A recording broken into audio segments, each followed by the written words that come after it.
A E-Paraná AM 630 está apresentando Nossa História. A história contada por quem sabe. Apresentação Zélia Cel. Nós estamos contando essas histórias desses pioneiros, de funcionários, de artistas, que ao longo desses 56 anos fizeram a história da nossa E-Paraná, que já foi rádio educativa e que já foi rádio colégio estadual do Paraná. Nós falamos agora com muito prazer, pela primeira vez no programa Nossa História, com Eulâmpio Viana, que no dizer do radialista Paulo Branco, foi um dos melhores sonoplastas que tivemos em nosso rádio. Começou aos 15 anos como operador de som na veterana PRB2, aprendeu muito ali e substituía, eventualmente, Rolf Mário, o grande cobra da época. E aí nós já vamos começar essas histórias deliciosas que ele vai nos contar. Seja muito bem-vindo, Eulâmpio Viana. Bom dia, Zélio. É um prazer estar aqui com você na E-Paraná, contar algumas coisas da nossa história, do passado, do tempo da época do rádio, né? É formidável a gente estar aqui presente bem no dia do aniversário da Rádio E-Paraná. Exatamente, eu lembro que você começou muito cedo, assim como vários dos nossos colegas. Falamos há pouco com o Luiz Ernesto, tivemos falando com o Sérgio Piqueto, veteranos de rádio que dão o prazer de estar conosco novamente aqui. Quer dizer, quem é bom, né? Está sempre presente, atuante. E gostaríamos que você contasse como é que você iniciou no rádio no Paraná. Bom, no rádio eu comecei, fui na época de 1955, eu era um garoto ainda de 15 anos, procurando emprego, né? E aí, ali na Rua Barão do Rio Branco... O que tinha na Rua Barão do Rio Branco? Bom, na Barão do Rio Branco tinha 3 emissoras na época. A Rádio Guaracá, a Rádio Cultura e a PRB2. Aliás, eu comecei na Rádio Cultura do Paraná. Mas lá eu trabalhei mais ou menos uns 3 meses, aí eu já fui para a PRB2, né? E subia aquelas escadas na PRB2 e ficava admirando o rapaz que ficava operando ali na mesa de som, e era um programa Joias Musicais, e então eu ficava ali todos os dias, eu passava, entrava na PRB2 e ficava observando, admirando o trabalho do pessoal na época.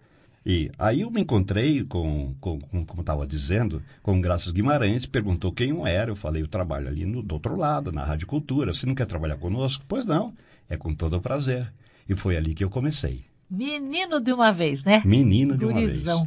vez. A abertura da rádio era um programa, se não me engano, era Sonho de Valsa.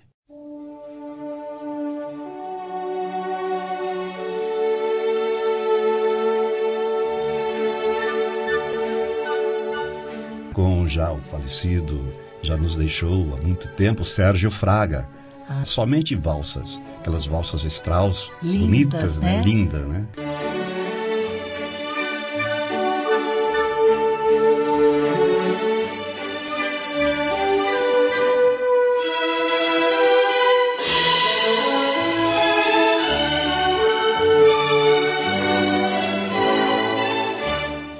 E depois tinha outros programas, tinha o Espanando o Pano, com o Mário Vendramel, e tinha uma crônica que eu gostava de fazer, aquela crônica escrita por Iolo César de Oliveira, era 11 horas e 55 minutos, e em seguida vinham Joias Musicais, com Leal de Souza.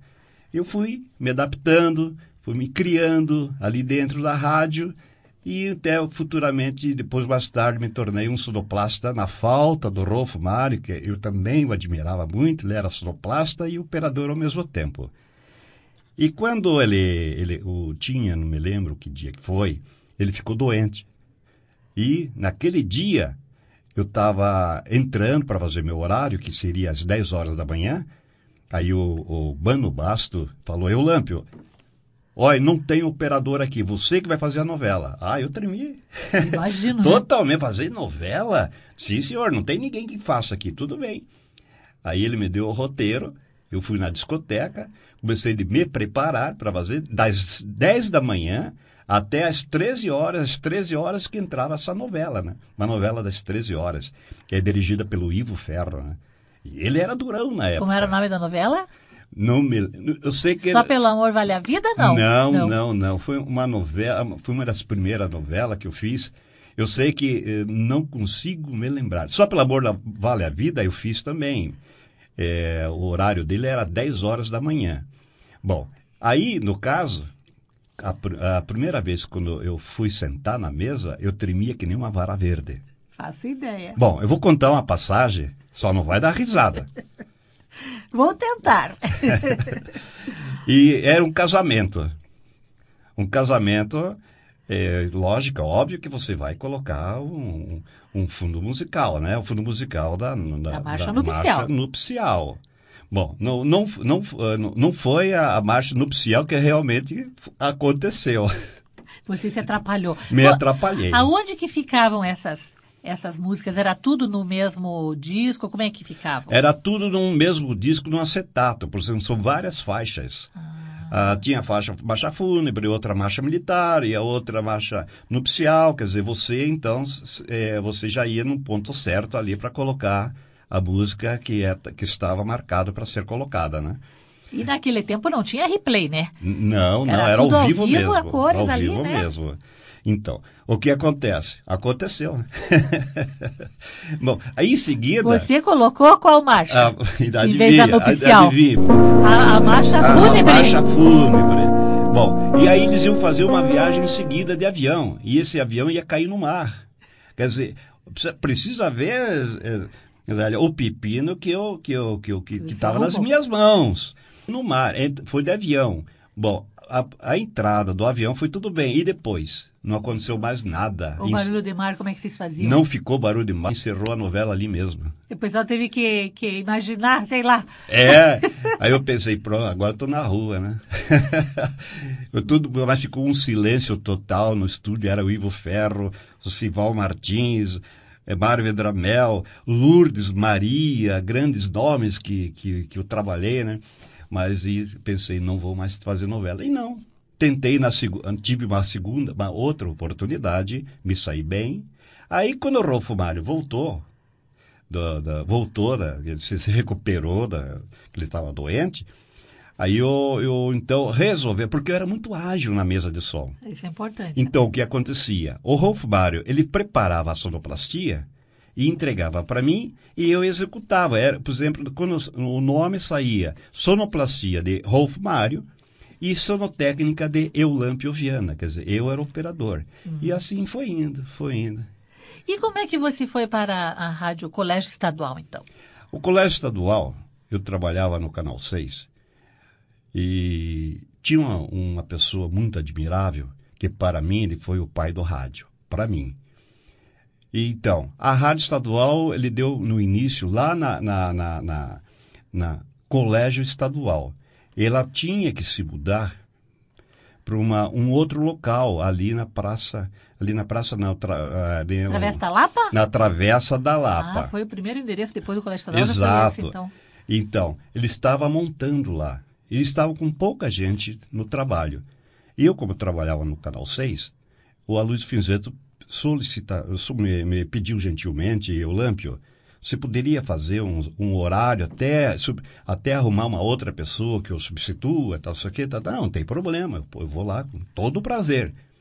Eu fui na Rádio Estadual, na época era Rádio Estadual, e eu fiz alguns programas, fazia o encerramento. Como é que eram os programas? Os programas eram mais música clássica. O Aloysio, ele adorava as músicas clássicas, né? Conhecia, né? E tinha os programas populares, mas era limitado. Então, ali até ele arrumou um outro substituto, né? Ele agradeceu, Lampo, muito obrigado, tal. E o rapaz que entrou no meu lugar também já nos deixou, o Hernani. Foi o Hernani, seu né? Hernani. O Hernani. Trabalhou conosco aqui na discoteca. Então, depois, mais tarde, o Aloysio Finzetto falou comigo. Eu lembro, se tem interesse em trabalhar conosco na Rádio Estadual, não, com todo prazer. Aí ele me registrou e eu fiquei lá trabalhando 13 anos. Eu entrei, se não me engano, em 67, não me lembro. Sei que eu trabalhei 13 anos na Rádio Estadual. Lá na Travessa da Lapa? Na Travessa da Lapa. Esse tempo todo ficou lá? Esse tempo todo fiquei 13 anos lá na Travessa da Lapa. Aí, antes de a rádio vir para cá, onde é agora, aí Paraná, eu saí da rádio porque eu trabalhava no Canal 4, lá do Paulo Pimentel. Então, o Luiz Mussi me fez uma proposta para mim, para diretor de produção comercial, que o meu colega, o Braga, ele tinha se locomovido para Londrina, então precisava de uma pessoa. Aí eu falei para o Mussi, não posso, porque eu tenho a Rádio Estadual e não vai coincidir os nossos horários aqui, né? Aí ele me ofereceu uma certa quantia, aí eu peguei, sabe como é que é, né? Irrecusável, né? Irrecusável. E aí foi que eu saí da Rádio Estadual. Mas me arrependo até hoje. E me conte mais histórias da Rádio Colégio Estadual. É verdade que só tinha transmissão à noite? Não. Inicialmente? Inicialmente, não. sim. À noite? É. Onde eu trabalhava, na época que eu trabalhava, ele começava de manhã cedo, acho que 8 horas, 7 horas da manhã, e às 6 horas nós encerrávamos. Vocês lá então já tinham um horário? Tinha horário, né? Tinha horário. Aí foi cada dia que foi passando, foi aumentando, depois ia para as 7 horas e encerrava à meia-noite, né? Qual era o programa de mais sucesso na época? Do mais sucesso, bem na época que eu me lembro, tinha um programa que eu gostava de fazer. Aí eu esqueci de falar, eu era discotecário da rádio. Discotecário. Aí eu passei para fazer como é que é? A operação mesmo. Na mesa de produção. Produção. Gravava como o Laurinho está fazendo agora, gravando os programas, gravando as entrevistas. Bom, na verdade, a Rádio Estadual, na época, era mais música clássica. Não tinha especificamente um programa assim que ópera. Que eram pessoas que... tinha um programa, por exemplo, tinha pessoas que apresentavam as músicas, as orquestras de outros países. Então a gente tinha programas étnicos, porque uma época houve no nosso rádio, tinha programa alemão, programa polonês, programa português. Exato. Tinha tudo isso. Tinha programa alemão, é isso que estava tentando me lembrar, polonês. Vinha a própria pessoa, apresentava o programa polonês, outro alemão. Vinha muito das fitas da Alemanha, da Deutsche Welle, e a gente rodava, quer dizer, não tinha assim especificamente um programa assim que a gente dissesse que era um padrão de músicas clássicas, né? Aí, com o tempo, ela foi se modificando. Tinha alguns noticiários do governo, tinha programas popular também. Aí, quando entrou o nosso discotecário... O Laurinho, o Lauro Teles? O Darcy Espírito Santo. Darcy, aí já foi havendo várias modificações. Ele, muito inteligente, adaptava a programação popular, quer dizer, não podia ser popular tão assim, né? Mas é um popular meio clássico. O Darcy, né, começou com a FM, né? Quando eu já estava quase começando a FM. Na AM ainda também. Mas quando começou a mudar a programação de música clássica para música popular. Ele foi encarregado praticamente de produzir a música popular. Dentro da AM, a discotecária Divanil ainda. Está hoje a Divanil ainda aqui, né? Dona Divanil era discotecária. Ela não deu depoimento, está em férias nesse momento. Agora eu lembro, você tem histórias incríveis, né? Uma vez o Wilson Simonal veio a Curitiba, né, para divulgar seu primeiro long play. E trouxe o quê? O playback. Explica para os nossos ouvintes como é que foi esse episódio. Bom, na época, foi em 1964, a televisão, ela não tinha via satélite. os programas, os cantores, os artistas, elas vinham direto para Curitiba divulgar seus próprios discos. Inclusive até o Roberto Carlos. Eu já enfrentei o Roberto Carlos aqui também. E o Wilson Simonal, ele foi convidado com um apresentador também lá de São Paulo, Rosenberg, se não me engano. Aquele Júlio Rosenberg? Júlio Rosenberg. Uhum. E o Wilson trouxe um LP, um disco grande, assim, deixou na minha mesa lá, e o locutor anunciou. E ele ia cantar em playback, ele ia cantar em cima do disco, né? Mas só que a gente não estava acostumado com LP, era só aqueles 78 rotações, né? Uhum. Aí anunciou, aqui com vocês, o Wilson Simonal cantando tal, eu coloquei no ponto lá, ai meu Deus, né? Aí saiu na rotação errada. Saiu na rotação errada, eu pensando que era 78 rotações, porque não estava acostumado, né? E foi o que aconteceu. Mas aí o Wilson Simonal saiu-se muito bem, né, na brincadeira, e aí voltou ao normal. E também tem uma outra passagem que eu gostaria de contar com o Roberto Carlos, no Canal 6. Ah, então vamos lá. Nós estávamos fazendo um comercial e estava sentado no estúdio um rapaz, né, com violão, sentadinho, tá bonitinho. Aí o Aloysio Finzetto me chamou, senhor Lâmpio, tem aquele rapaz ali, tá vendo lá, daqui dá para ver lá, ele, na hora que terminar o comercial, faça 2 clipes com ele, se você quiser faz um só, um clipezinho com ele ali, um musical, para ficar guardado aqui nos nossos arquivos, tudo bem, né? E aquela correria do comercial, vai, vem, desce estúdio, vai para a suíte, desce, tal, isso aqui, ele sentado esperando ali, terminou o comercial. Aí eu cheguei, bom dia, como é teu nome? É Roberto Carlos. Ah, Roberto, tudo bem, vamos fazer um musical, 2 musicais aí para você, tá bom? Então, vamos gravar. Aí eu comecei a pensar um cenário. Como tinha um piano ali, que já estava um piano ali, disse, vamos sentar ali naquele piano, arrumar um cenário bacana para você e vamos começar, né? Tá, tudo bem. Chegou, fui lá no suíte lá, gravei, tá? E gravei 2 músicas com ele. E sabe qual era a música? Qual era? Era um compacto, um descompacto aquele.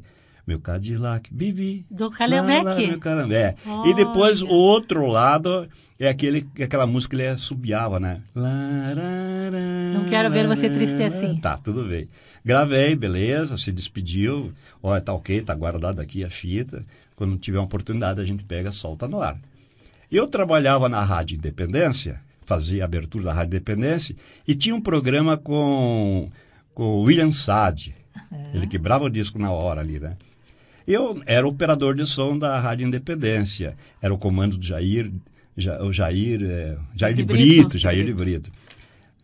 E atrás de mim estava um rapazinho, né, batendo nas minhas costas, né, para divulgar o disco dele. Aí eu olho para trás, era o Roberto Carlos. Ah, tudo bom, Roberto? Não sei o que aí, tá. Deixou o disco na mesa, né? E aí pro William Sade comentar sobre o disco dele. Só que não foi comentado na hora, depois. Aí ele se despediu, tinha que ir em outro lugar, tudo bem. E foi o que aconteceu. Olha só, hein? Para mim foi um orgulho, né? E não só ele, como outros e outros artistas que eu acompanhei no rádio, na época do rádio, né? E da televisão. Isso você nunca mais esquece na vida, não né? Não esqueço. Também tem uma passagem com Vinícius de Moraes, tem uma passagem com... O Vinícius veio inaugurar o Teatro Paiol, lembra? O Vinícius de Moraes, ele veio inaugurar o Teatro Paiol. Vinícius de Moraes, sensacional, que homem, maravilhoso, né? Simplesmente, ele foi no Canal 6, ele ia gravar um clipe com o Roberto Carlos, só que e ele sentava assim no meio do estúdio, né? Com os câmeras dos lados, simplesmente, bem à vontade, né? Com aquele ali, cavalinho branco ali, né? Maravilhoso. Então, uma mensagem final sua, Eulâmpio Viana, agradecendo muito a sua presença hoje aqui, nessa data festiva dos 56 anos da Rádio Paraná. Você que fez tanto pelo rádio, sempre trabalhando, trazendo grandes momentos para todos os ouvintes. E essa alegria de contar com você novamente aqui, né, de conviver com você, como de tantos veteranos radialistas experientes que trazem a história do rádio e da nossa rádio junto com vocês. Eu somente quero agradecer essa oportunidade, né, maravilhosa de estar presente justamente, né, nesse dia do aniversário da E-Paraná, né, 56 anos. E foi com orgulho e prazer que eu trabalhei 13 anos nesta rádio e convivi também, na épocas anteriores, com vários colegas de trabalho que hoje não se encontram mais aqui, alguns se encontram, né? E eu me sinto totalmente satisfeito, realizado daquilo que eu já fiz. Eu continuo trabalhando. Eu fui convidado agora, atualmente, pelo Paulo Vítola, para exercer uma função na produção de chamadas. Eu aceitei de todo o coração, né? A minha função realmente é direção de TV. Eu gosto muito. Eu tenho feito vários cortes para Sport TV, Bandeirantes, para Globo e outras emissoras que eu faço como freelance. Zélia, gostei do seu convite. Eu somente tenho a agradecer e parabéns para você pela sua iniciativa de procurar essas pessoas queridas que hoje estão por aí e tem muita gente ainda. Muito obrigado. E no nosso coração, não é, Eulâmpio? No nosso coração.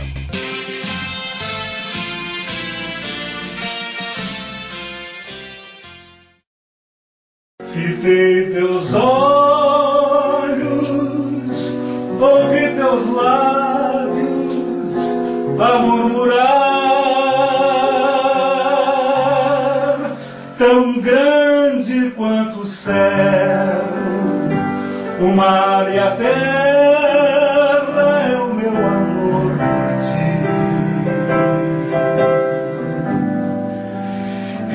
Entardecer, o sol começa a se esconder e lá no céu